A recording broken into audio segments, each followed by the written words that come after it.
నమస్తే వంతా హెల్ప్లైన్ కి స్వాగతం. సాఫ్ట్వేర్ ఉద్యోగం అనేది ఈ రోజుల్లో చాలా మందికి ముఖ్యంగా మధ్యతరగతిలో చదువుకున్న వాళ్ళకి మధ్యతరగతి తల్లిదండ్రులకు కూడా ఒక డ్రీమ్ జాబ్గా మారింది. ముఖ్యంగా గత 10 సంవత్సరాల నుంచి మొదలవటమే 5 అంకెల జీతంతో మొదలై చాలా తొందరగా పైకి వెళ్ళే అవకాశం నాకు ఉద్యోగంగా దీన్ని అందరూ చూస్తుంటారు. ప్రతి వాళ్ళు ఏం చదివినా అన్ని నదులు సముద్రంలో కలిసినట్టుగా ఏ ఇంజనీరింగ్ చదివినా చివరికి సాఫ్ట్వేర్ ఉద్యోగం వైపు వెళ్ళటం కూడా మనం చూస్తుంటాం.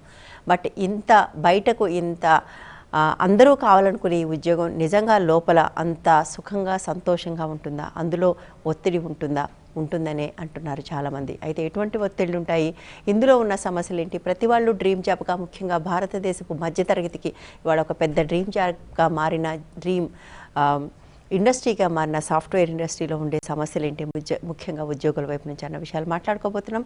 అందుకోసం స్టూడియోలో మనతో పాటు ప్రస్తుతం 2 అతిథులు ఉన్నారు. Meera garu corporate trainer, Sandeep Maktal Telangana IT association నుంచి వచ్చారు. So I think I start with you. Meera garu, మీరు స్ట్రెస్ రిలీవింగ్ ఎలా చేసుకోవాలో కూడా ట్రైనింగ్స్ ఇచ్చి ఉన్నారు. But what exactly is the stress in IT industry? Actually, there are 2 varieties of stresses. First one is because of our own lack of confidence, lack of skills. So that is a separate one. The other one is the interpersonal stress, interdepartmental stress and people behavioral stress. So వీటన్నిటి మధ్యన కనుక మీరు చూస్తే వీటిలో suppose మన own skills అనుకుందాం, మన competencies అనుకుందాం, it is actually within our control. But the interpersonal one is definitely not within our control. So that is the main reason for the stress among people and intellectuals. Yeah, okay. So అంటే ఒకటి ఇంటర్నల్గా మనం లేకపోవడం, నిజానికి software ఉద్యోగం అనేది ఇవాళ చాలామంది చాలా తేలిగ్గా చేసేస్తున్నారు. ఐ విల్ కమ్ బ్యాక్ యాక్చువల్గా. అండ్ ఒకప్పుడు ఒక ఉద్యోగానికి ఇంత శక్తి సామర్థ్యాలు కావాలి అని అనుకునేవాడు. బట్ ఐటీ ఉద్యోగానికి ఒకవైపు dream job, but at the same time ఎవరైనా చేయొచ్చు అనేలాగా కనిపిస్తుంది. What exactly is it? Yes ma'am, ఎవరన్నా చేయొచ్చు అనేలాగా కనబడుతుంది అంటే ఎస్, బట్ డెఫినెట్లీ అక్కడ కూడా స్కిల్ అవసరం. ఐటీలో వచ్చేసేసి అగైన్ 2 సెక్టర్స్, ఐటీ సెక్టర్ ఒకటి, అంతేకాకుండా ఐటీ ఎనేబుల్డ్ సర్వీసెస్, ఇలా 2 ఉంటాయి అన్నమాట. అంటే నార్మల్గా మనం చూస్తూ ఉంటాం ఐటీ కోర్ ఐటీ, జావా పైన చేస్తున్నాను, లేకపోతే బిగ్ డేటా పైన చేస్తున్నాను, సైబర్ సెక్యూరిటీ పైన చేస్తున్నాను అనేది ఒక core IT job. IT ES అనేసరికి BPO sector, KPO sector. So enable services అన్నవి ఇట్లా 2 డిఫరెంట్ సెక్టర్స్ ఉంటాయి అన్నమాట. సో ఐటీ రిలేటెడ్ జాబ్ రావాలి అంటే, కోర్ ఐటీలో రావాలి అంటే వాళ్ళకి డెఫినెట్గా ఏవైతే టెక్నికల్ స్కిల్స్ ఉంటాయో ఆ టెక్నికల్ స్కిల్స్ డెఫినెట్గా అవసరం పడుతూ ఉంటాయి. అండ్ దాని తర్వాత బీపీఓ, కేపీఓ ఇట్లాంటివి ఏంటంటే కన్విన్సింగ్ స్కిల్స్, కమ్యూనికేషన్ స్కిల్స్ వాళ్ళకి డెఫినెట్గా అవసరం పడుతూ ఉంటుంది అనమాట. సో అది అంటే చెప్పాలి అంటే లైక్ స్కిల్ అవసరం లేదు అనడం కన్నా కానీ డెఫినెట్గా అక్కడ స్కిల్ అవసరము. కాకపోతే ఐటీ ఎనేబుల్ సర్వీసెస్కి ఏంటంటే మాట్లాడడం వస్తే ఈజీగా దే కెన్ గెట్. Y2K తర్వాత చూసాం కదా, anybody and everybody vent into the software. And how was it possible actually? Exactly, అంటే అన్ని సెక్టర్స్ కూడా ఇవాళ డిజిటలైజేషన్ వైపు అడుగులేస్తూ ఉన్నాయి. ఈవెన్ మనము చిన్న సెలూన్స్లో కూడా ఇవాళ సిస్టమ్స్ పెట్టుకొని, హెయిర్ సెలూన్స్లో ఇంతకుముందు మనం చిన్న ఉన్నప్పుడు హెయిర్ సెలూన్కి వెళ్ళేసరికి సిస్టమ్స్ అన్నవి నెవర్ ఎక్స్పెక్టెడ్. సో అట్లాంటివి డిజిటల్ డివైసెస్ అక్కడ ఉంటా ఉన్నాయి. సో డెఫినెట్గా అట్లాంటి సాఫ్ట్వేర్స్ డెవలప్ చేయాలి అనుకుంటే సో ఆ రిక్వైర్మెంట్ అనేది పెరుగుతూ ఉంది. ఆబ్వియస్గా ఏమవుతుందంటే అక్కడ రిక్వైర్మెంట్స్ అన్నవి పెరుగుతున్న కొద్దీ వీళ్ళకి ఇంటేక్ అనేది అంటే రిక్రూట్మెంట్ అనేది చాలా టాప్ లెవెల్లో జరుగుతూ ఉంది ఐటీ సెక్టర్. మనం ఐటీ కోర్ జాబ్స్కి చేసుకున్నట్టు. Right, yeah. మనతో పాటు జాయిన్ అయ్యారు రాజు, తెలంగాణ ఐటీ కార్పొరేట్ రిలేషన్స్లో పనిచేస్తున్నారు. రాజు గారు, మనం సాఫ్ట్వేర్ ఇండస్ట్రీలో ఇట్స్ ఎ డ్రీమ్ జాబ్. నిజానికి భారతదేశం మిడిల్ క్లాస్లో I don't know percentage, but every one wants to do that now, or many people are doing it. So చాలామంది ఒక డ్రీమ్ జాబ్గా మారిన ఐటీ జాబ్లో ఉన్న స్ట్రెస్ ఏంటి అనే విషయం మాట్లాడుకుంటాం. మీరు ఏం చెప్తారు దానికి సంబంధించి?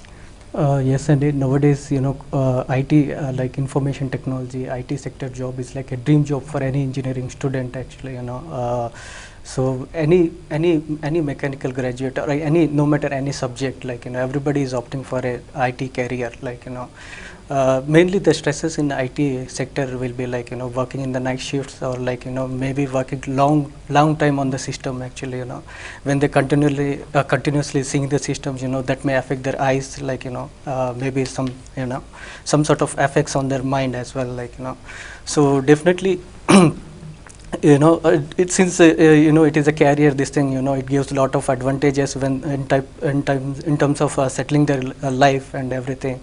So stress is like, it's a kind of minimal. Nowadays all companies are making sure, they give short term breaks in the middle of, like, every 1 hour, so that they get relief from this sort of stresses and all, like, Yeah, okay. I think that's where the IT industry is winning over other industries. Like వాళ్ళు ఎంప్లాయీస్ని బాగా చూడటం, లేదా ఎంత ఎక్కువ retention ఉంటే అంత గ్రేట్గా చూడటం. మనం చాలాసార్లు ప్రైవేట్ కంపెనీస్లో చూస్తాం, it's like very feudal setup. If I like you are there, otherwise you are gone. But ఐటీలో I think those kind of practices ఐటీలో వచ్చాయని అనిపిస్తూ ఉంటుంది. కొన్ని కంపెనీస్ అయితే జీరో అట్రిషన్ అని కూడా చెప్పుకుంటూ ఉంటారు. ఇప్పుడు లేవనుకోండి, సమ్ టైమ్ బ్యాక్ గూగుల్ లాంటివి జీరో అట్రిషన్ అని చెప్పుకోలేము మేము, అది అయితే తప్పు. అండ్ గూగుల్ లాంటివి చాలా కాలం అది మెయింటైన్ చేసింది, బట్ దెన్ రిసెషన్ తర్వాత it had to do that. Engineering college స్టూడెంట్స్ని మనం వాళ్ళ యాటిట్యూడ్ తీసుకుంటే 80%, 90% ఆఫ్ స్టూడెంట్స్ వాళ్ళ యాటిట్యూడ్, మేము కాలేజెస్లో కూడా మేము కండక్ట్ చేస్తూ ఉంటాం ప్రోగ్రామ్స్. అక్కడ కండక్ట్ చేస్తున్నప్పుడు తెలంగాణ ఐటీ అసోసియేషన్ నుండి వాళ్ళని అడిగినప్పుడు ప్రతి ఒక్కరి గోల్ కూడా తెలంగాణ మన ఐటీ జాబే. I know that is actually very interesting. ఇంతకుముందు తను కూడా అన్నారు, మెకానికల్ చేసినా, సివిల్ చేసినా, ఐటీ చేసినా, సిఎస్సి చేసినా, ఏం చేసినా సరే IT. Why is it actually? అంటే వాళ్ళకి ఏమవుతుందంటే ల్యూక్రేటివ్ ఓపెనింగ్స్, అంటే వాళ్ళకి అంటే వీళ్ళకి బయట నుంచి బాగానే కనిపిస్తుంది. అండ్ అట్లాగే ఇండస్ట్రీ కూడా ఏం చేస్తుందంటే, మేము ప్యానల్కి వెళ్ళినప్పుడు ఇండస్ట్రీ ఫస్ట్ అంటే మాకు హెచ్ఆర్ టీమ్ నుండి ఇన్స్ట్రక్షన్స్ వచ్చేవి, వాళ్ళకి ఫస్ట్ కమ్యూనికేషన్ స్కిల్ ఉందా లేదా చెక్ చేయండి, అదే మేజర్ పాయింట్. అక్కడే 80 మార్క్స్ వేసేసేయండి మీరు. సో అంటే ఫ్రెషర్ అవుతే గనక they are checking that. If they are experienced ఏమవుతుందంటే వాళ్ళకి ఆ టెక్నికల్ సబ్జెక్ట్ ఉందా లేదా.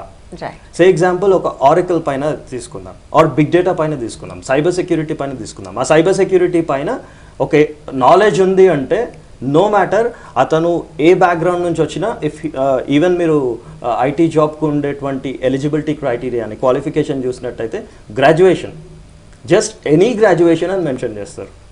సో అక్కడేమవుతుందంటే డిఫరెంట్ వాక్స్ ఆఫ్ అంటే డిఫరెంట్ సెక్టర్ నుండి వాళ్ళు కోర్ ఫీల్డ్ని మర్చిపోతూ ఉన్నారనమాట. ఎలక్ట్రానిక్స్ నుంచి కావచ్చు, ఎలక్ట్రికల్ కావచ్చు. So they are coming into the IT. Yeah, I know. If somebody wants to do IT, why not they do IT? I don't understand that. Yeah. Okay. So Meera garu itla rakarakaala backgrounds nunchi vastaru and they do the IT job. Is it that easy transformation? Adi kuda oka stress lekapothe? Actually they say mainly ఒక మీరు అంటున్నట్లుగా ఈ corporate jobs కోసం జనాలు ఎందుకు వస్తారంటే, especially the prestige. There are some big 4 companies, పెద్ద companies like Google లాంటివన్నీ ఉన్నాయి. వాటిలో పని చేస్తున్నాము అంటేనే పెద్ద ప్రెస్టీజ్ అది. తర్వాత salaries is the next one, benefits are the other one, and the company infrastructure, atmosphere inside ఎలా ఉంది, ఎంత గొప్పగా ఉంది, దట్స్ ఆల్. ఒకప్పుడు ఏమవుతుందంటే మీరు అన్నట్లుగానే half an hour 45 minutes interview చేయడంలో you really cannot really gauge the person. ఎంత బాగా చేయగలడు, నేర్పింది అర్థమవుతుందా, నేర్చుకోగలడా లేదా, కెపాసిటీ ఉందా లేదా, ఏమీ తెలియవు. మీరు అన్నట్లుగానే కమ్యూనికేషన్ స్కిల్స్ చాలా బాగున్నాయంటే ముందర ఇంప్రెస్ అయిపోతారు ఎవరైనా కానీ. అవి లేవంటే గోల్డ్ మెడలిస్ట్ అయినా కూడా it's very difficult to get a job. అంటే కమ్యూనికేషన్ స్కిల్స్ ఉంటే at least we can communicate with the person కదా. ఎగ్జాక్ట్లీ. సో అలాగా ఒక్కొక్కప్పుడు కొంచెం అటు ఇటు కాని వాళ్ళు కూడా వచ్చేస్తారండి లోపలికి. అది మనకి ఇంకోటి ఏంటంటే రిక్రూట్మెంట్ డిపార్ట్మెంట్ ఇప్పుడు కూడా అండర్ గ్రేట్ స్ట్రెస్ ఉంటుంది ఎప్పుడు కూడా. డిపార్ట్మెంట్స్ నుంచి వాళ్ళకి రిక్వైర్మెంట్ వస్తుంది. ఇప్పుడు రిక్రూట్మెంట్ డిపార్ట్మెంట్లో 4 ఉన్నారు అనుకుందాం, 40 వెర్టికల్స్ ఉంటాయి. సో వాళ్ళు అక్కడి నుంచి వచ్చి మాకు ఫలానా వాడు కావాలంటారు, ఓరకిల్లో ఒకటి కావాలంటారు, లేకపోతే సిస్టమ్ అడ్మినిస్ట్రేషన్లో తక్కువైపోయారు, 2-3 పేపర్లు పెట్టేశారు కాబట్టి ఉన్నప్పుడు అక్కడ 4 కావాలంటారు. వీళ్ళకేమో కావాలన్న జేడీలో ఎవరు దొరకరు. ఆ జాబ్ డిస్క్రిప్షన్ చూసుకుంటూ పోయి చివరికి అవుతుంటే ఎడారిలో ఆమద మొక్కల్లాగా కొన్ని దొరుకుతాయి. ఓకే. అప్పుడప్పుడు you don't have any skilled people. So అది ఫిల్ చేయాలి అంటే అందులో within the time period some times it will be related with the client overseas also. They will be asking ఈ పర్టికులర్ పర్సన్ తీసుకోమన్నాను కదా, తీసుకున్నారా లేదా. సో ఆ స్ట్రెస్ ఒకటి. సో ఆ విధంగా అప్పుడప్పుడు వచ్చేస్తూ ఉంటారు. వాళ్ళకి నేర్పడం అనేది ఇంపాసిబుల్.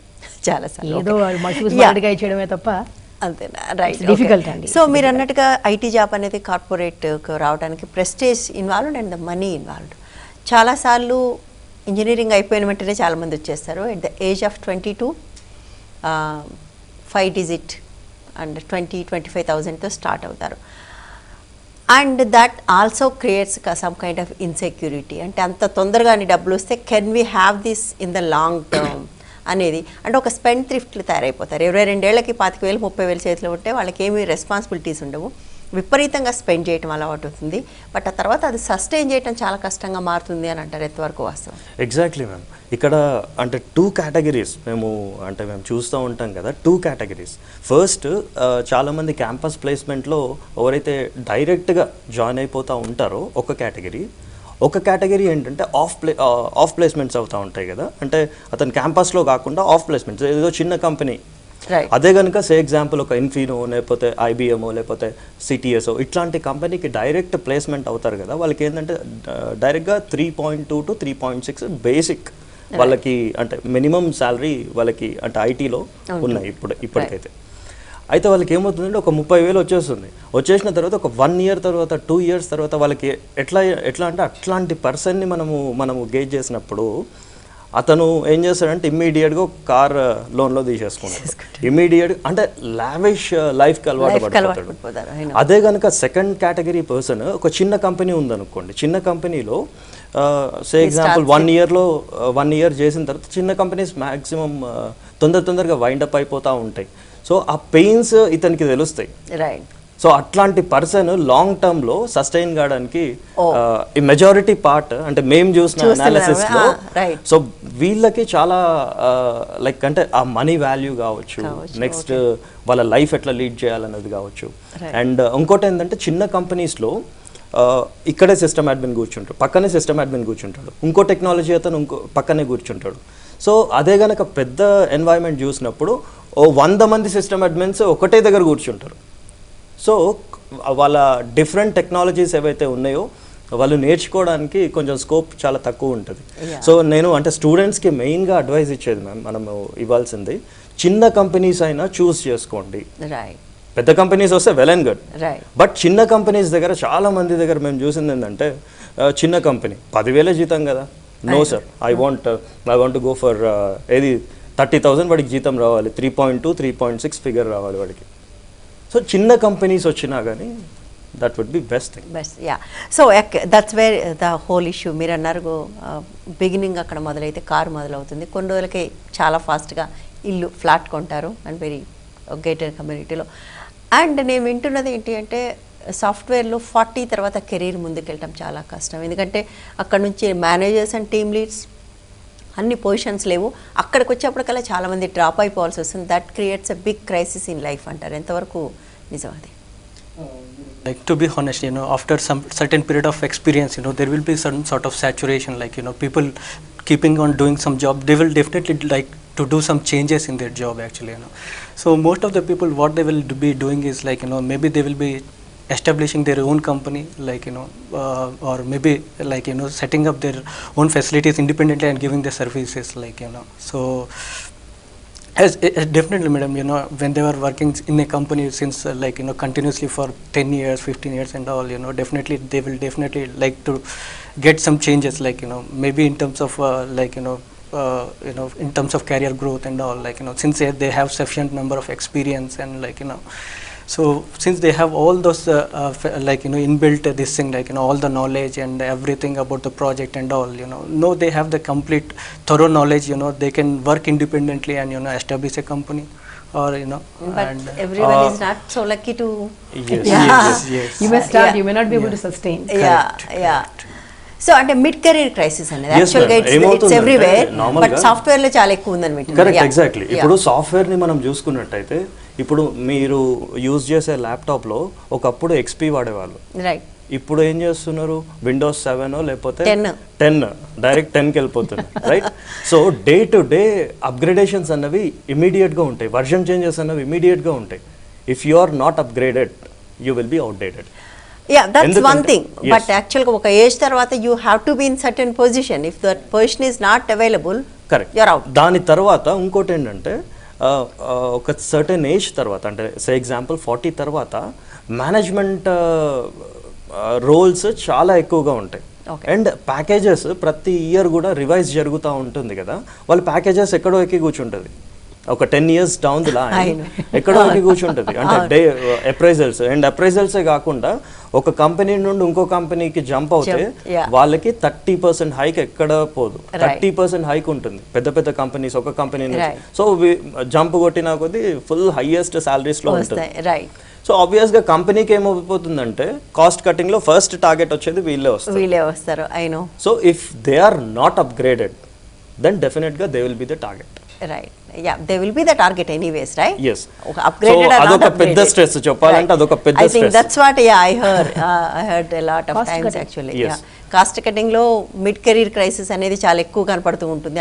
వాళ్ళని మీరు అన్నట్టుగా ఫస్ట్ తీసేస్తూ ఉంటారు అనేది. ఇప్పటిదాకా రాజు చెప్పినట్టు ఇంకోటి అంటే ఇంటర్నల్ ప్లేస్మెంట్ అయిపోయిన తర్వాత మ్యామ్ ఏమవుతుందంటే డిఫరెంట్ షిఫ్ట్స్ ఉంటాయి కదా. ప్లేస్మెంట్ అయిన తర్వాత వాళ్ళకి ఏంటంటే నార్మల్గా మార్నింగే లేవడము అన్నది అసలు ఇక ఇంపాసిబుల్ అనమాట. Techies night 10 o'clock 11 o'clock call చేసినా కానీ వాళ్ళు డెఫినెట్గా మేల్కొనే ఉంటారు అనమాట.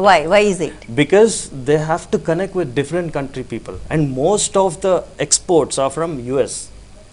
సో ఆ యుఎస్కి మనకి ఓవర్లాప్ అన్నది అక్కడ ఇది దగ్గర అంటే నైట్ షిఫ్ట్స్ ఉండే వాళ్ళు చాలా మంది ఉంటారు. Right. Yes, they have to give the handovers, they have to report to the managers sitting in US. So అట్లాంటప్పుడు డెఫినెట్గా రైట్. యా, అంటే సాఫ్ట్వేర్ ఉద్యోగం అనగానే ఇంకొకటి 5 రోజుల ఉద్యోగం అనేది, ఎందుకంటే ఇండియా లాంటి కంట్రీలో that's a big thing. 5-day job అనేది అవుట్ సైడ్ అండి. Most of the people will be working full Saturday, full of Sunday also. Yeah, అది అంటే వర్క్ ఫ్రమ్ హోమ్ అని ఉంటుంది మేడం. వర్క్ ఫ్రమ్ హోమ్ అని ఇస్తారు. అండ్ ఆన్ కాల్ సపోర్ట్, దానికి ముద్దు పేర్లు పెడతారు. ఆన్ కాల్ సపోర్ట్ ఏంటంటే మనకి ఒక ల్యాప్టాప్ ఇస్తే వాడికి ల్యాప్టాప్ ఉంది 2 days హాలిడేస్ అనుకుంటారు. బట్ 12 to 14 hours మినిమం ఒక నార్మల్ ఐటీ ఎంప్లాయీ తీసుకుంటే 12 to 14 hours వర్క్ చేయాల్సిందే పర్ డే. ఎస్. సో డెఫినెట్గా ఆ స్ట్రెస్ అన్నది, ఆ వర్క్ ఇది అన్నది ఉంటుంది. But again 2 days that is the reason ఈ మధ్య కాలంలో చాలా మంది they are going back to government jobs is more secure and 40 తర్వాత క్రైసిస్ లేదు, ఎస్పెషల్లీ 40 తర్వాత క్రైసిస్ అనేది ఉండదు అనేది అంటున్నారు. Yeah, okay. యా, సో ఒకటి 12 to 14 hours and night time work చేయటం, all this is I think almost 90% of the software except కొంతమంది కొత్త బిగినర్స్కి తప్ప మిగిలిన వాళ్ళందరికీ ఉంటుంది అని అంటుంటారు. So how people deal with that?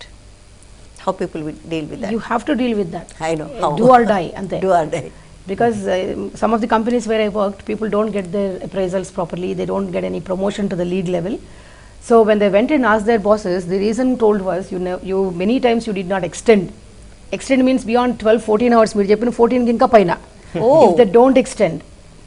And some of them from Madhapur, Uppal daga illu untai. Uppal lo kondaru Maulali nunchi vache vallu kuda unnarandi. Evari pichi variki aanandam ante ippudu suppose you can't leave the job. That is the priority. అక్కడేమో సొంత ఇల్లు ఉంది, అది అద్దెకి ఇవ్వండి లేకపోతే lock చేయండి, వచ్చి కొంచెం దగ్గరలో ఇల్లు తీసుకుని you save the commuting time. If you are delayed you don't need to. In fact there are so many people who try to come fast and die in a road accident or go back. బాగా midnight అయిపోయింది. Literally the companies where I worked some employees died అండి దాని మూలంగా.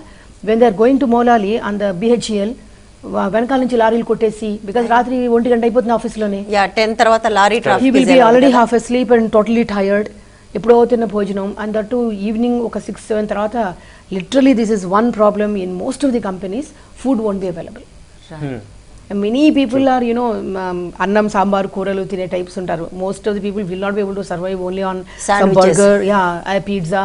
It doesn't fill your tummy. After half an hour, 15 minutes, you start feeling again something పొట్ట ఖాళీగా ఉందన్న feeling. పైగా మీరు వర్క్ చేస్తున్నప్పుడు brain work is one of the biggest ones which burns lot of calories. So this is something మీరు అన్నట్లు on the down side మీరు నిజంగా చూస్తే పొద్దున్న 8 గంటలకు బయలుదేరిపోయి ఆఫీసులకు వచ్చి పడిపోతారు. No D vitamin. So majority of the orthopedicians are making millions out of software engineers, I know. Out of software engineers, and also this D vitamin now, D3. Yeah, it's right. Out of stock sala kontunam because you have to have that one because either that or this, right? The other one is spondylitis. And wife and husband working, అదొకటి. ఎందుకంటే ఇంతకుముందు tiffin డబ్బా తీసుకెళ్ళి ఏదో ఇంట్లో food అన్న అన్నం సాంబార్ అన్నట్టు తినేవాళ్ళు. కాకపోతే అసలు ఆ కాన్సెప్టే పోయింది. Compulsory wife and husband working కాబట్టి అక్కడ మనము ఫుడ్ కోర్ట్లోనే ఏదో పిజ్జానో బర్గరో అదే తినవలసి వస్తుంది. రోజు ఏం దొరుకుతుంది ఏం పెడితే అది, ఏం దొరుకుతుంది తినాలి. Exactly. Okay, thank you so much Raju garu, thank you so much Sandeep and Meera garu. బయటికి చాలా డ్రీమ్ జాబ్గా కనపడే ఐ థింక్ ఏదైనా బహుశా ఏ ఫీల్డ్కైనా అదే ఉంటుందేమో. దూరపు కొండల నునుపు అంటానికి సాఫ్ట్వేర్ ఉద్యోగం బహుశా ఒక ఉదాహరణ కావచ్చు. ఇంతకుముందు చెప్తున్నట్టుగా రోజుకు 12 నుంచి 14 గంటలు పనిచేయడం అనేది చాలా సాధారణం. ఆ శని ఆదివారాలు పేరుకే సెలవులు, కానీ ఆ రోజు కూడా పనిచేయాల్సిన ఒక పరిస్థితి ఉంది కాబట్టి ఒత్తిడి కూడా విపరీతంగా ఉంటుందంట, సందేహం లేదు. ఇది వాళ్ళ హెల్ప్ లైన్. రేపు మరో అంశంతో మళ్ళీ కలుద్దాం. Stay tune to Vanitha TV. సమస్యల్లో ఉన్న మహిళలు సంప్రదించాల్సిన చిరునామా Vanitha help line, care of Vanitha TV, Rachana television private limited, plot number 564-A-19-3, road number 92, Jubilee Hills, Hyderabad 500033. మా ఇమెయిల్ ఐడి vanithahelpline@gmail.com కు మెయిల్ చేయగలరు.